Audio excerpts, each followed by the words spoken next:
जो शाख से टूट कर गिर जाएं, आंधियों को कह दो अपनी करना सबका पैदाइशी हक है, क्यों ना इस बार वतन की सरजमी को महफूज बनाइए। इनसे चद्दर, देश की चद्दर इनसे छीन कर इनको चद्दर से नीचे से निकालो।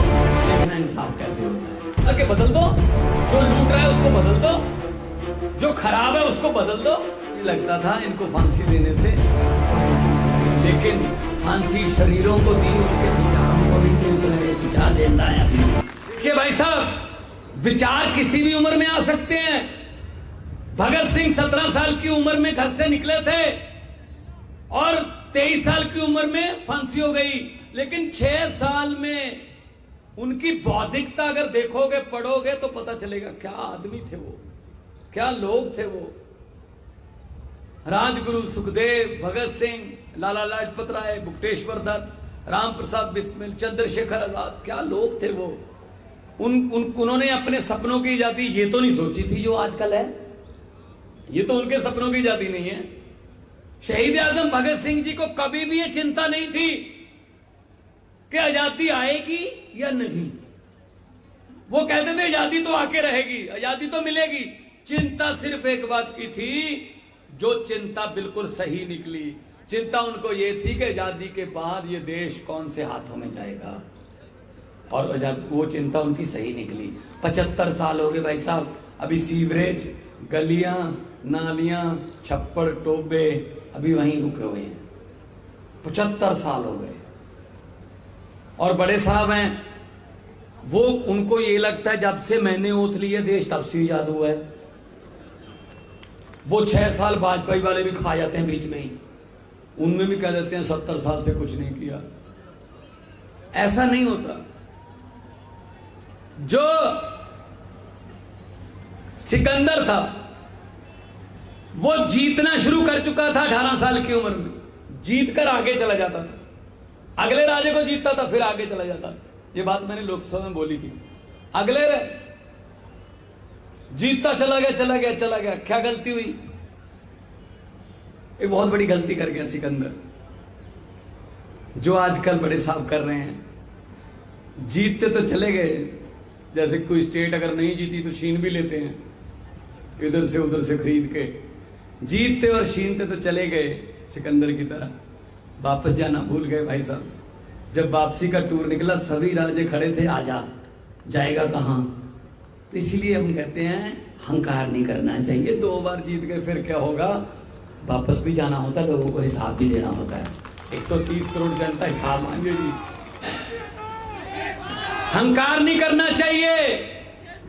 हर वक्त अरविंद केजरीवाल जी हमको यही समझाते हैं, जिस मर्जी कुर्सी पे बिठा दे जनता, जनता के लिए काम करना है, हंकार नहीं करना है। क्योंकि हंकार, पंजाबी में हमारे कहते हैं हंकार दा सिर नीवा, हंकार का सर नीचे होता है। बड़े बड़े हंकारी आए चले गए भाई साहब। ये पब्लिक है, जब चाहे आदमी अर्श पर और जब चाहे आदमी फर्श पर। बड़े बड़े उतारे हैं, बड़े बड़े को गलतफहमी हो गई थी कि हम तो शायद इसी गद्दी के लिए बने हैं। नहीं, ये नहीं होता। लोग हैं जी, लोग बड़े हैं। और भगत सिंह जी को सच्ची श्रद्धांजलि आज यही होगी। उनकी आत्मा को सच्ची श्रद्धांजलि, उनकी आत्मा भी सुन रही होगी कहीं ना कहीं कि चलो जंतर मंतर पे कुछ लोग तो इकट्ठे हुए, घर से निकले, मेरे सपनों की आजादी को बचाने के लिए कुछ तो निकले। जब भगत सिंह जी आजादी का आंदोलन लड़ रहे थे तब भी लोग मजाक करते थे कि ये छोटे छोटे बच्चे इतने बड़े अंग्रेज साम्राज्य को हिला देंगे, उनको भगा देंगे। हो ही नहीं सकता। लोग मजाक करते थे, लेकिन उन्होंने हिला दिया, उन्होंने उनको भगा दिया। तो मैं ये कहना चाहता हूं आपके पास, भगत सिंह जी एक ऐसी शक्ति दे गए हैं जिसकी शायद शक्ति को आपको भी नहीं पता कि कितनी शक्ति है। उस शक्ति का नाम है वोटर कार्ड। आप अपना वोटर कार्ड देखना जाके घर पे, उस पे फोटो तो आपकी ही लगी होगी, लेकिन उसमें आपको थोड़ी थोड़ी गौर से सोचोगे तो उसमें आपको शहीद भगत सिंह, सरदार उधम सिंह, करतार सिंह सराभा, राजगुरु सुखदेव, चंद्रशेखर आजाद जैसे हजारों योद्धाओं, सूरमाओं की खून की सुगंधी आएगी। तो आप सोचते होंगे कि भगवंत मान ये कैसी बात कर रहा है, वोटर कार्ड से क्या संबंध हुआ भगत सिंह के खून का? जी मैं बताता हूं, शादियां तो तब भी होती थी, सांस तो अंग्रेजों के जमाने में भी लोग लेते थे, गिद्दे भंगड़े भी होते थे, लेकिन अंग्रेज वोट नहीं डालने देते थे।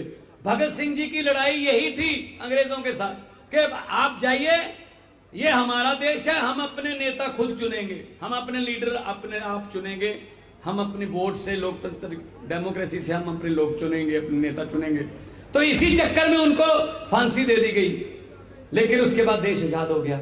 आजाद हो गया तो हमारे पास वोटर कार्ड बन गया। तो वोटर कार्ड बन गया मतलब वोटर कार्ड किसने बनवाया?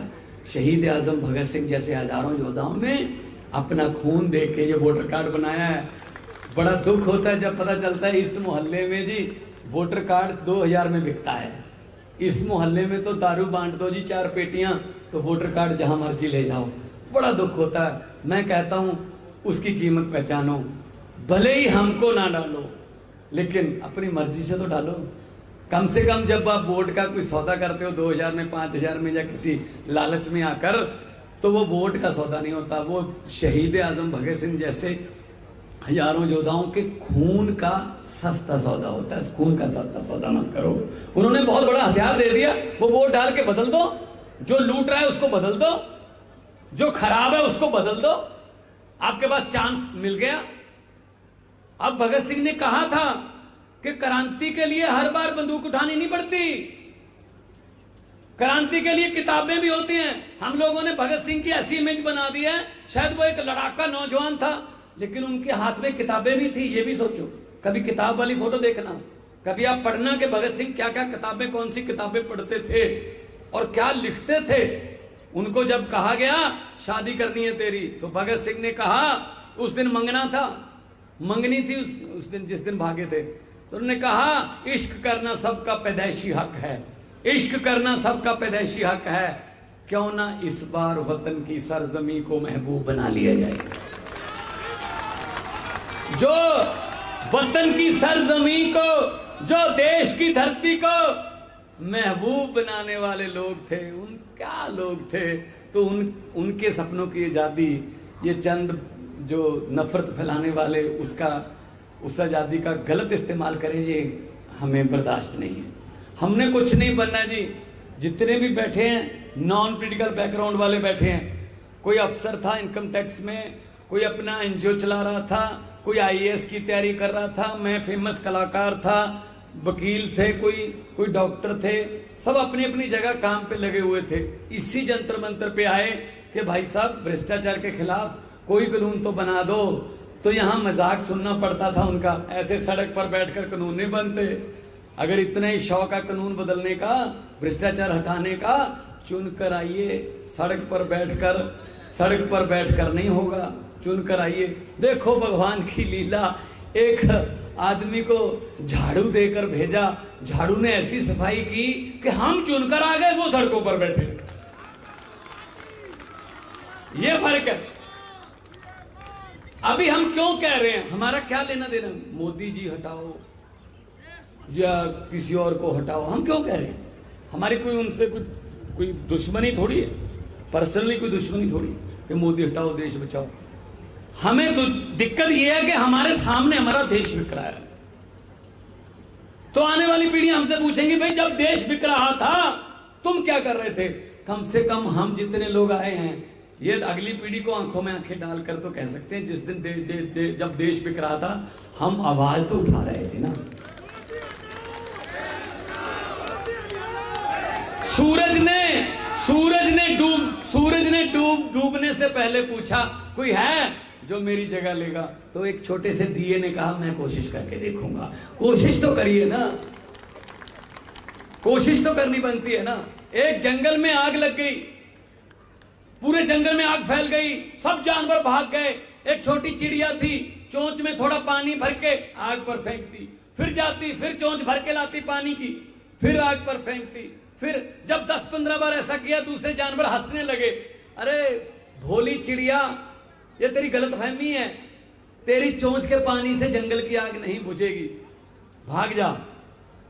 चिड़िया ने कहा, ये मुझे पता है मेरी चोंच के पानी से जंगल की आग बुझने वाली नहीं है, लेकिन जब जंगल की हिस्ट्री लिखी जाएगी आप सबका नाम दुम दबाकर भागने वालों में होगा और मेरा अकेली का नाम आग बुझाने की कोशिश करने वालों में होगा। यही फर्क है, यही फर्क है।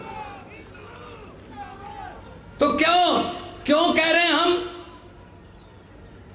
वो कहते हैं ना तो खाने दूंगा ना खाऊंगा, ऐसा बोलते हैं। मैं आपको उदाहरण देता हूं एक। अरविंद जी, एक गांव में भैंसें चोरी होने का सिलसिला शुरू हो गया।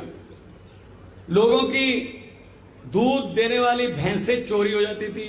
एक रात 2 भैंसें चोरी हो गई, अगली रात फिर 1 भैंस चोरी हो गई, तीसरी रात फिर 2 भैंसें चोरी हो गई। तो गांव वाले इकट्ठे होकर एक साधु संत के पास गए, उसी गांव के बगल में ही रहता था वो। उन्होंने कहा, जी संत जी अपनी तीसरा नेत्र खोलिए और हमें बताइए क्या हुक्म है, क्या करें। हमारी तो भैंसें चोरी हो रही हैं और हमारा काम जो है वो दूध पर चलता है, हमारे परिवार पलते हैं दूध पर।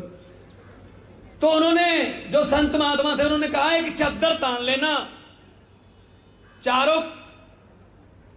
चारों कॉर्नर जो है ना, चारों कोने चद्दर के 4 आदमी पकड़ के खड़े हो जाएं और अनाउंसमेंट कर दो, पूरा गांव उस चद्दर के नीचे से निकलेगा।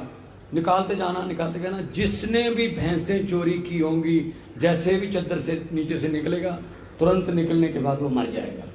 अनाउंसमेंट कर दी, 4 आदमी चद्दर लेके खड़े हो गए।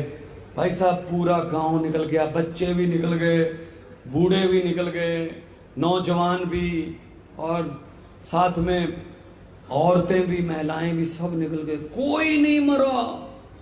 कोई इधर उधर कोई रिश्तेदारी में क्या हुआ था उसको भी लाए, उसको भी नीचे से निकालो, है तो अपने गांव। कोई नहीं मरा। फिर दोबारा गए, संत जी कोई नहीं मरा। तो संत जी ने कहा कि चद्दर किसको पकड़ाई थी? कहते ये और ये और ये। तो संत ने कहा, जो भैंसों के चोर थे वो तो चद्दर तान के खड़े थे और चोर अपने आप में से ढूंढ रहे हो। तो देश को बेचने वाले तो चद्दर पकड़कर खड़े हैं और चोर हम जनता में से ढूंढ रहे हैं। भाई साहब, इनसे चद्दर, देश की चद्दर इनसे छीन कर इनको चद्दर से नीचे से निकालो, देखना इंसाफ कैसे होता है। 1-1 रुपए का हिसाब लेंगे, 130 करोड़ जनता का हिसाब करना है, 130 करोड़ लोगों का हिसाब करना है। इसलिए मैं आपको यहाँ पे, मुझे बहुत अच्छा लगा, काफी देर बाद जंतर मंत्र आए हैं, क्योंकि आमतौर पर सरकारें जंतर मंत्र पर आती नहीं हैं, लेकिन हम लोग की लड़ाई तो हमेशा चलती रहती है। हम तो सरकार में भी आ जाएं, फिर भी हमारा तो कोई ना कोई देश के लिए कहीं ना कहीं हमारा आंदोलन जो है वो चलता ही रहता है।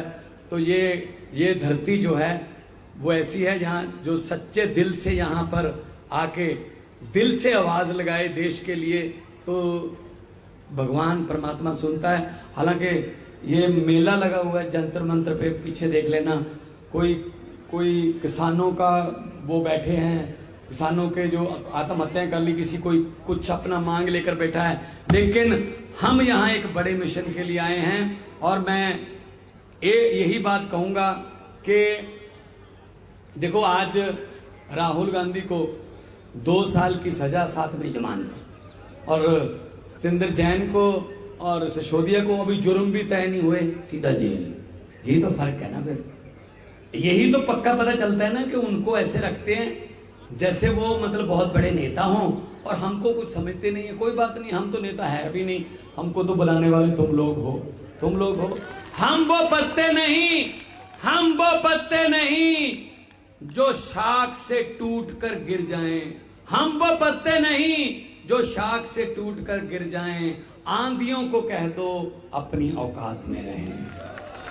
तो बहुत बहुत धन्यवाद आपका। दोनों हाथ ऊपर उठाकर 2 नारे लगाने हैं। यहाँ पे देखो, यहाँ पे बीजेपी वाले भी आए होंगे, कुछ न कुछ तो आते हैं। वो उन्होंने रिपोर्ट देनी होती है ना अपने आका को, तो वो पूछेंगे। अभी अरविंद जी बोलेंगे, उसके बाद वो चले जाएंगे, उसके बाद वो पूछेंगे शाम को घर बुलाकर कैसा रहा, तो फिर रिपोर्ट देंगे नारे कितनी जोर से लग रहे थे। तो फिर उनको ऐसे नारे लगाओ कि उनको बताना ना पड़े कितनी जोर से लग रहे थे। वो कहें सर ये पूछने की बात है, आपके घर पे भी तो सुन रहे होंगे, यही तो घर है इनके, यही तो घर है आसपास इनके। तो इनके जो घरों की ताकियां और इनके शीशे हिल जाएं इनकलाब जिंदाबाद से, और शहीद आजम भगत सिंह का देना, उनकी आत्मा को शांति मिलेगी। हैं कुछ जो मेरे वाला दिया जगा रखा है, जिन्होंने इनकलाब वाला दिया जगा रखा है, दोनों हाथ ऊपर उठाकर इनकलाब। थोड़ा सा वॉल्यूम और कर दो, ये आरसीआर पर जाना है सीधा। अभी नए घर तक ही पहुंचा है, अभी वहां आए नहीं, और मुझे लगता नहीं वहां आएंगे, पुराने वाले घर तक पहुंचाना है। इनकलाब, इनकलाब, भारत माता की।